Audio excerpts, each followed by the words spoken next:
Melvin, continuamos con el tema del programa pasado. Empezamos porque este es otro programa. Ah, bueno, sí, claro, empezamos. Sí. Dale, dale. El culto excesivo, la glorificación de la juventud como un valor per se, un error. Exactamente. ¿No? Que tiene que ver con la revolución del cuerpo, con la masificación de la cultura, con la erotización de la sociedad. Todo está vinculado con el culto al éxito individual, que es el ideal de máximo, yo diría, principio de toda sociedad capitalista, toda sociedad de libre competencia, de mercado libre, ¿no?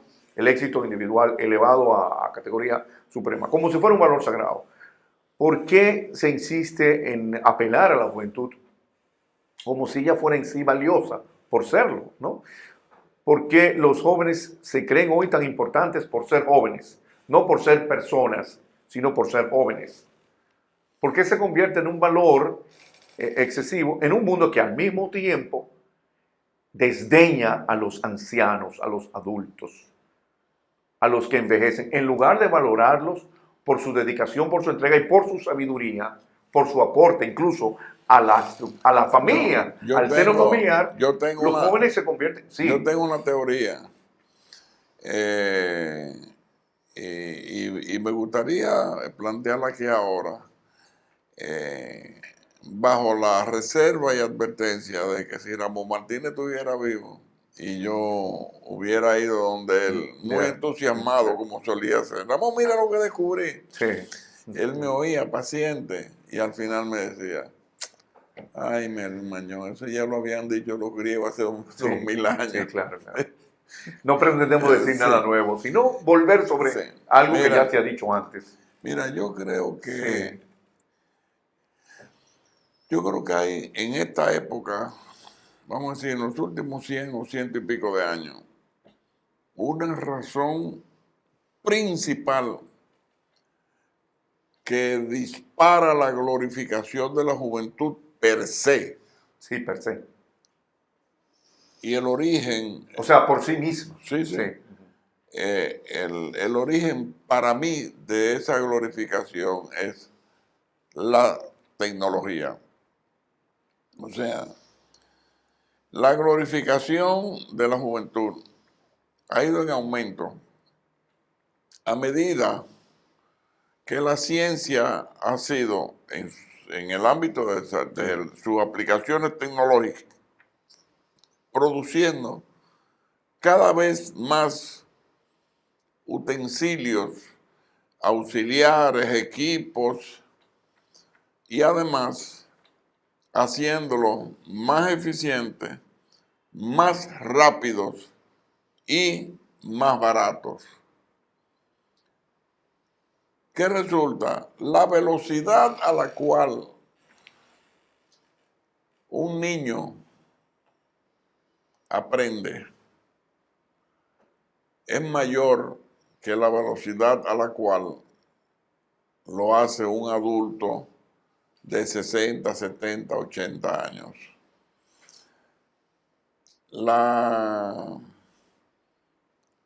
El conocimiento es absorbido, pero así como una esponja, a mucho mayor velocidad en las edades más tempranas que en las edades avanzadas. Entonces, ¿qué resulta, Fidel? ¿Por qué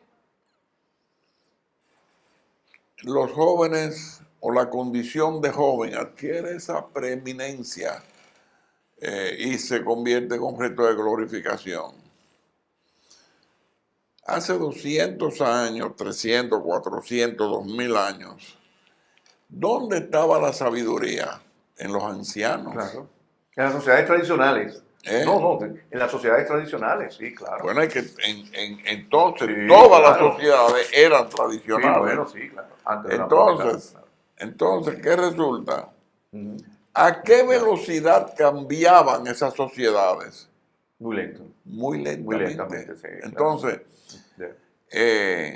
un siglo del conocimiento, la tradición y la cultura y el desarrollo científico antes de Cristo, o en los primeros 15, 16, 17, 18, no, vamos a quedar en 15 siglos después de Cristo,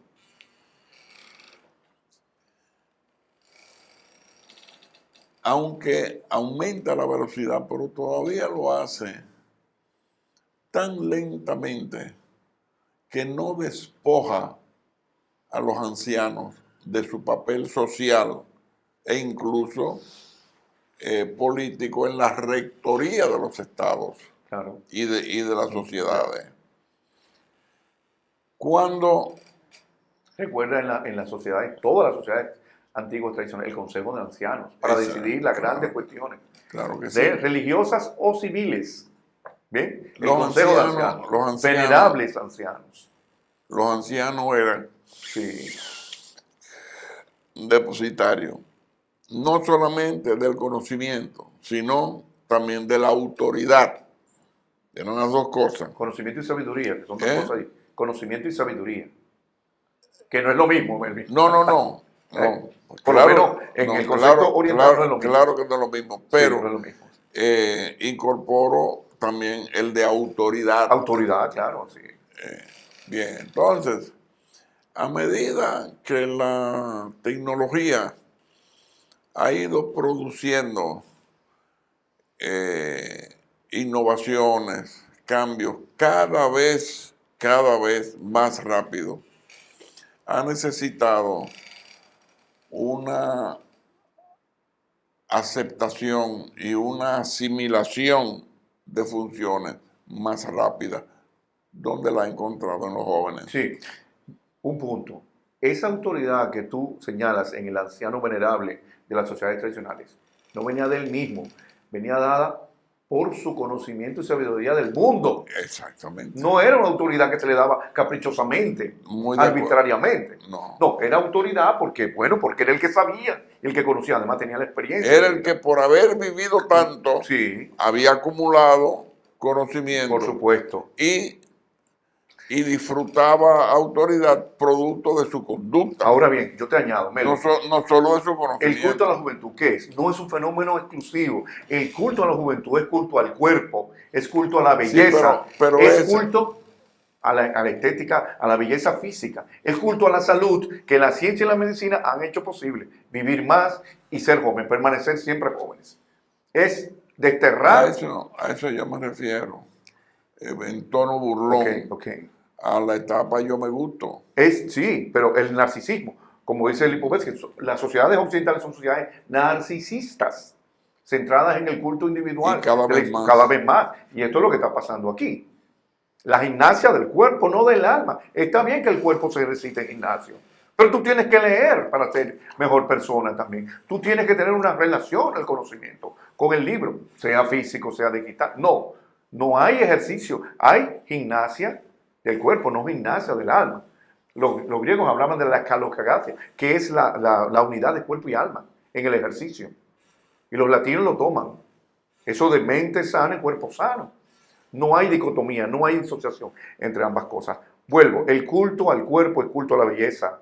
Culto a la juventud es culto al cuerpo, a la belleza, a la salud. La negación de dos cosas que son inevitables, aparte de los impuestos, Melvin. El envejecimiento y la muerte. No aparecen en el escenario. Ni el envejecimiento ni la muerte aparecen en este ideal postmoderno, yo diría, ¿no? Ni siquiera moderno. No aparecen, no existen. Están extrañados, ¿no? El envejecimiento es un lastre. Mira. Y la muerte es una fatalidad que hay que evitar, pero lo peor es el envejecimiento, como si fuera una afrenta el envejecer, y no un proceso normal de toda vida. Por ejemplo, se nos enseña en la sociedad, en esta sociedad se nos enseña a envejecer, se nos enseña a morir, Melvin, se nos enseña a vivir. No se nos enseña ni a vivir, tampoco se nos enseña a envejecer, y tampoco se nos enseña a morir. ¿Cómo envejecer y cómo morir, Melvin? Eso es una pregunta filosófica que implica toda la existencia humana. ¿Entiendes el punto? Es más allá. Se trata de, Sócrates decía que la vida era un aprendizaje para la muerte. Hay que aprender a morir y antes a envejecer. Pero no aparece. La enfermedad no aparece, es negada por la salud. El envejecimiento es negado por la juventud. Y la muerte es negado por una vida ficticia, falsa. Ahí está el asunto. Mira,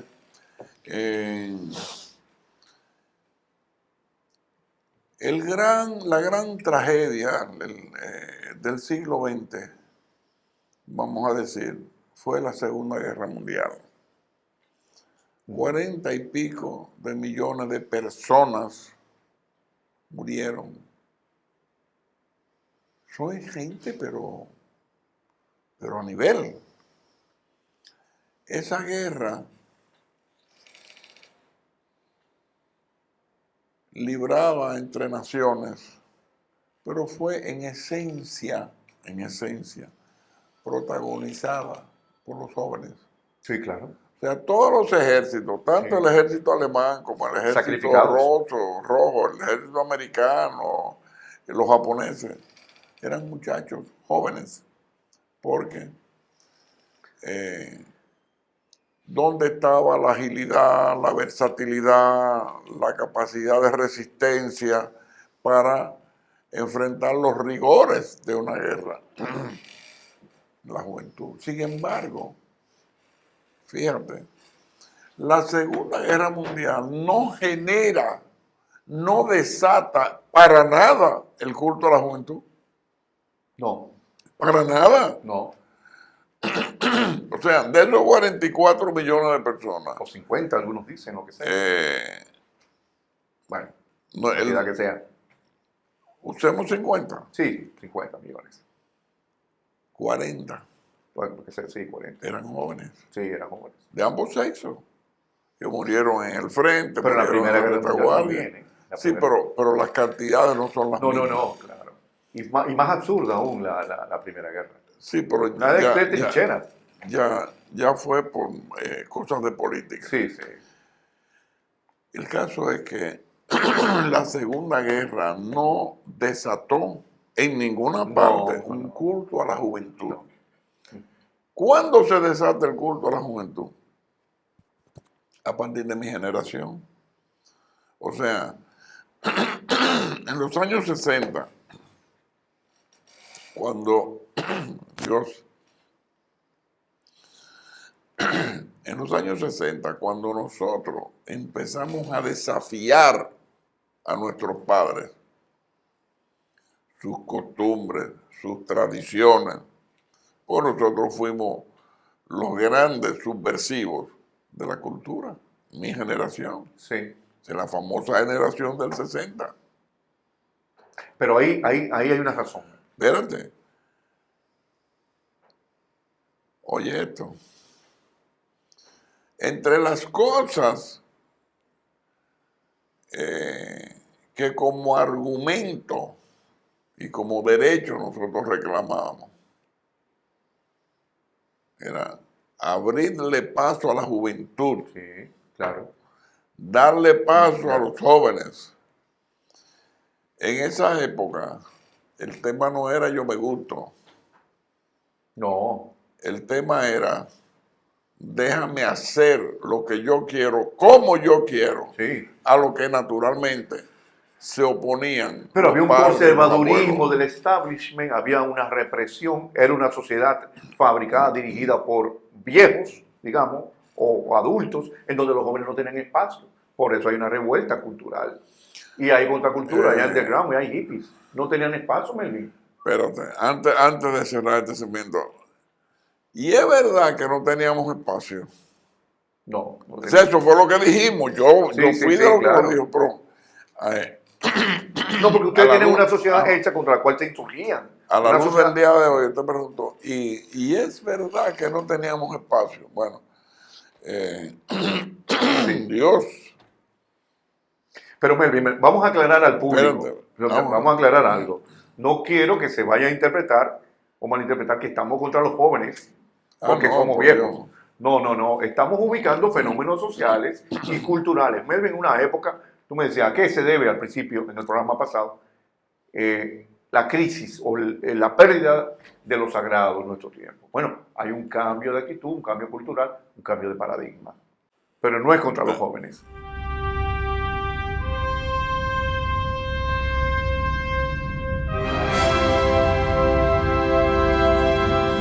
Sí, esta es la portada de la revista Identidad y Propósitos del movimiento, nuestro movimiento Rescate Democrático. Y está a la venta para el público, tanto en el país como en el exterior. Y con los ingresos de la venta de esta revista, pues el movimiento financia sus actividades, sus eventos, a todo lo largo y ancho del territorio nacional. Es importante que ustedes puedan tener acceso, puedan acceder a comprar, adquirir esta revista Identidad y Propósito, con temas pertinentes, con temas de la actualidad sobre lo que está pasando en el país y nuestra perspectiva.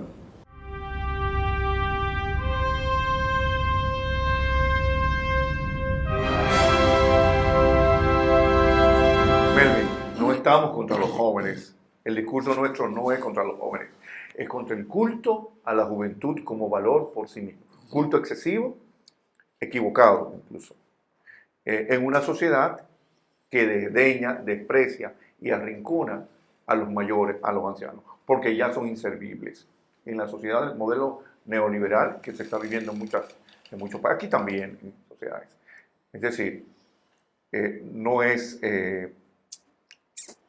un culto que vaya a ser mejor, que vaya a ser mejor nuestra sociedad, nos vaya a hacer mejores. No, los jóvenes son importantes en el desarrollo de una sociedad, ciertamente, y apelamos a ellos. Imagínate el movimiento Rescate Democrático sin jóvenes valiosos, conscientes, estudiosos, aplicados, con valores. No podríamos hacerlo, intentar los cambios que queremos hacer en la sociedad. Es decir, no hay que malinterpretar porque pueden decir, estos dos señores... A mí eso no me preocupa. No, porque bueno, el discurso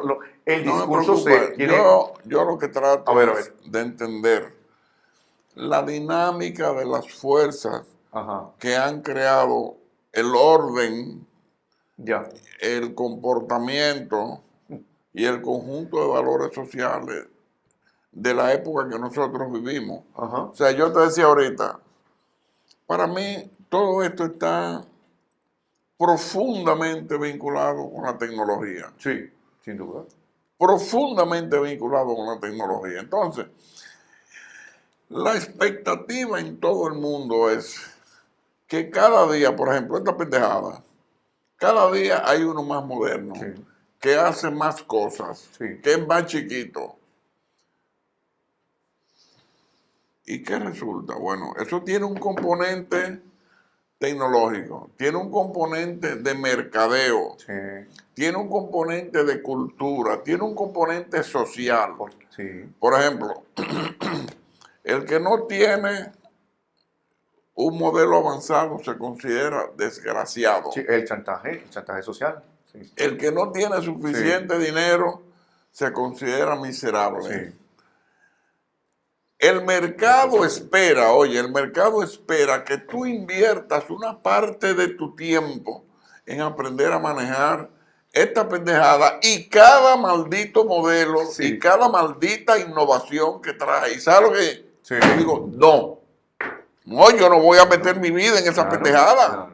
Ahora, mi tiempo útil de pensamiento es para entender la historia, la época, la sociedad, lo que está pasando en el mundo. No para bregar con códigos, vainas, pendejadas, posibilidades que da un teléfono. No, porque además es absurdo aprendérselo, porque tan pronto tú terminas de aprender, ya te metes un modelo nuevo. Entonces, por la obsolescencia y por todo. Pero tú sabes cuál es el punto.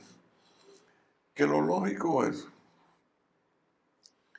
que eso arrastre o exagere el culto a la juventud. Porque ciertamente, mientras más joven, más fácil es. Melvin, unido al culto al objeto, al fetichismo de la mercancía, que decía Marx, que completamente vigente. Hay quienes dicen que Marx es desfasado, no. El fetichismo. Por ahí llegamos ahora al yo me gusto. Ya. Mira, Mira, Sí. hace 40 años, más o menos, la publicidad en la República Dominicana de los rones, de las barcas de ron, ¿tú sabes a quién estaba dirigida? A los hombres sobre 30 y pico, 40 y pico de años, que eran los que tenían la capacidad y el poder adquisitivo para pagar un litro de ron o de una bebida de ese tipo. Ahora, toda la publicidad, y no solamente aquí, ¿tú sabes quiénes son? Los protagonistas, los carajitos. Sí. No importa que puedan o no comprar. El problema es que ellos representan el mercado más apetecible. El sector importante. Porque el fabricante Claro, y el distribuidor asumen que de una manera u otra ellos van a ¿a qué encontrar mercado dinero apela para la comprarlo. dinámica de la sociedad de consumo? Bien, entonces, Es ese mercado cuando mayoritario. tú combinas el reto tecnológico con la imagen del mercado, ¿qué es lo que te da? Glorificación de la juventud. Cuando tú quieres vender productos cosméticos, cuando tú quieres vender telas, cuando tú quieres vender ambientes, ¿a quién te busca? A la carajita bien bonita y a los tigres que lucen macho Claro, man. claro. Pero además, y ahí no termina la historia. Ahí no termina la historia. Toda esa publicidad se ha extendido de tal manera que ahora tú no vendes una nevera si no pones una mujer que esté buenísima a enseñarla. Tú no vendes un aire acondicionado, tú no vendes un freezer, tú no vendes una lavadora, tú no vendes nada en una maldita cocina si no está adornando, decorando esa cocina. Pero ese tipo de publicidad ya tiene Una tiempo, mujer no que es nuevo. tiene que estar, Sí. tiene que ser joven, tiene que estar buenísima. Sí, sí. Aunque en su puta vida le haya puesto la mano. Pero a eso no una es tan nuevo, sartén. ya lo vivíamos desde los 80, Melvin, ese modelo de publicidad. Ah, pero ese modelo Ligado al es sexo, parte del al sistema, sí, es parte claro. de la máquina. Claro. Sí, sí. Entonces, sin duda. Entonces, ¿cómo va la máquina? ¿Cómo va ese sistema a dedicarle tiempo a alguien que no sea la juventud? No, no cabe. No, el mercado, las ventas, el futuro, la tecnología está en la juventud. Entonces, por ahí es que tienen que ir Hace los un rato tiros, te por cité a Marx, definición. te lo vuelvo a citar. Recuerdo nítidamente esta frase de Marx. La desvalorización del mundo humano crece en razón directa de la valorización del mundo de las cosas. Ahí está. Quizás ni yo la entendí. Claro, sí. Repítela. La desvalorización del mundo humano Ok. crece en razón directa de la valorización del mundo de las cosas. Ok. Se desvalora el mundo humano y se valoriza el mundo del objeto. Lo que decía Sábado, estamos presos en el fetichismo del objeto, el culto al objeto, no hemos roto con esto. Y la sociedad de consumo, que no sé qué sociedad, modelo de sociedad lo puede superar, porque a todo el mundo le gusta y le fascina, incluso a los críticos. Entonces, Potencia todo eso, Melvin. Entonces, ¿qué? ¿Cómo superar esto? Eso no se puede superar. Ahí está. Tú sabes lo que pasa, mira. Sí. Yo entré en ese territorio intelectual en la década de los años 90, como a ti te consta. Sí, claro. Y yo me eximí de hacer política, de bregar con partidos, de hacer cosas, porque... Y te refugiaste en la narrativa, recuerdo. Ajá, exactamente. En la narrativa, Sí, empezaste a escribir relatos, cuentos y novelas. Yo decía, Sí. el único discurso político que para mí tiene sentido es inaceptable. Si yo salgo a la calle a decir que necesitamos una sociedad más racional, más pobre no porque pase hambre y nada, Sí. sino sencillamente porque renuncia al derroche, al dispendio, me van a tirar piedra. No, yo creo que decir más pobre no es la expresión más feliz. Entonces, No lo que creo pasa que es que el mundo cambió. Cambió. Sí. Entonces ya hay amplísimos sectores a escala mundial que entienden que este sistema no tiene futuro. ¿Y cuál Entonces ahora yo puedo enarbolar el discurso de una sociedad más racional, de una sociedad menos